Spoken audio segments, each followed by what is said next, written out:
Hey guys, I'm stuck at home just like most of you are, and I'm bored. It's time to work on the game a little bit. So I've got a putting mat set up here. This is a 10-foot well putt mat.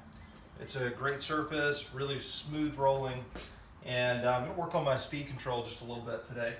I've got a cup on the carpet just there, and there's this what they call the well putt or the good zone right back there behind the hole. It's about 1.5 feet deep, and the whole mat is just about 1 foot across. So you've really got to be sharp with your direction controls. Yes, I putt with a long putter. It's not a conventional approach at all. This is about, I think it's about 42 inches long. It's about a 20-year-old putter. It was originally a belly putter that I was given by a friend to try out.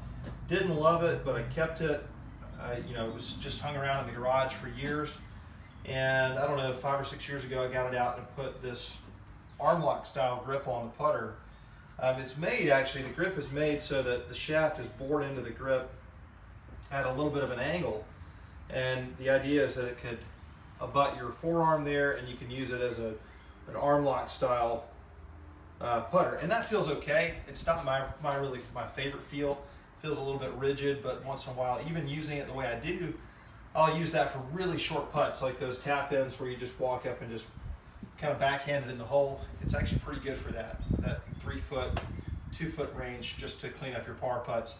Hopefully not bogey putts, but I'm going to show you how I use it for putts of any length. This is only 10 feet.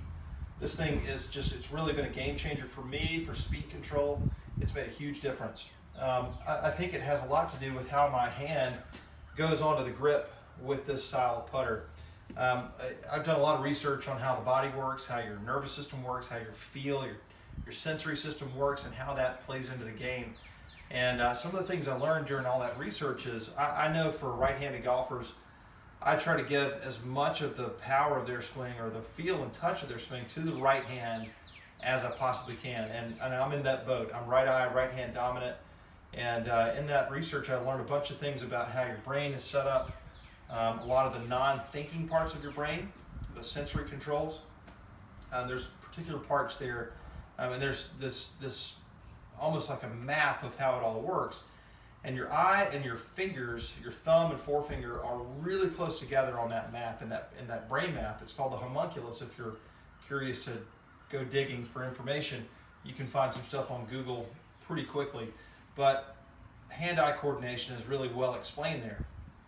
So I really want to put the power of control into the parts of my hand that do the best job at that. And if you think about it, if you throw a ball, you're going to throw it, the last thing it's going to touch is that fingertip. So when I grip my putter with this style of grip, that's really the only fingertip that's touching the putter. My thumb is off the putter, these fingers are off the putter. That finger is on the putter, but it's on the side. The pad isn't actually on the grip. So it's just this one, just the pad there, it sits right on top. And it gives me a great sense of force and rhythm and how much work I'm doing in the stroke. So I'm going to show you what I do with it. I use my eyes to determine the distance. I'm looking out into that safe zone just past the hole. I know that this garage is supposed to be flat, but it actually breaks a little bit right to left. A couple of cups, maybe a cup and a half. I'm going to look just out to the right. I'm going to be looking right out here, just right in the center of that zone and on the right edge of my putting mat. I'll do that while I make practice strokes. So I look there and I'm just swinging the putter back and through, and I'm feeling the full end of the momentum in the backstroke, and then gravity starting the stroke forward. And I just sort of have a count. It's a 1, 2, 3 back, 1, 2, 3 on the way through, and I just kind of keep that count in my brain. 1, 2, 3, 1, 2, 3. And as I do that, I'm not looking down at the hit zone. I'm not looking at the impact area at all. I'm just looking out there where I'm trying to send this putt. And that really helps me to gauge the speed. Do a couple of those, step in, and let it go. That one's going to go off the back of the mat. Fortunately, it went right through the center of that cup though, so I likely would have made that one.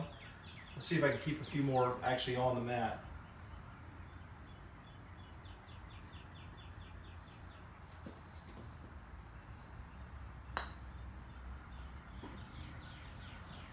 Good, happy there.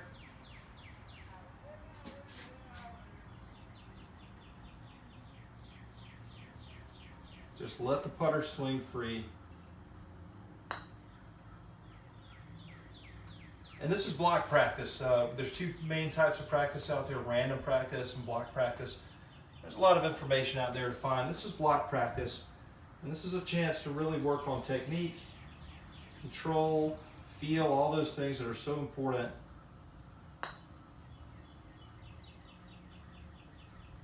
Thought it might stay on the mat, but just dripped off the side here. But again, I'm just rolling these balls out there for speed control.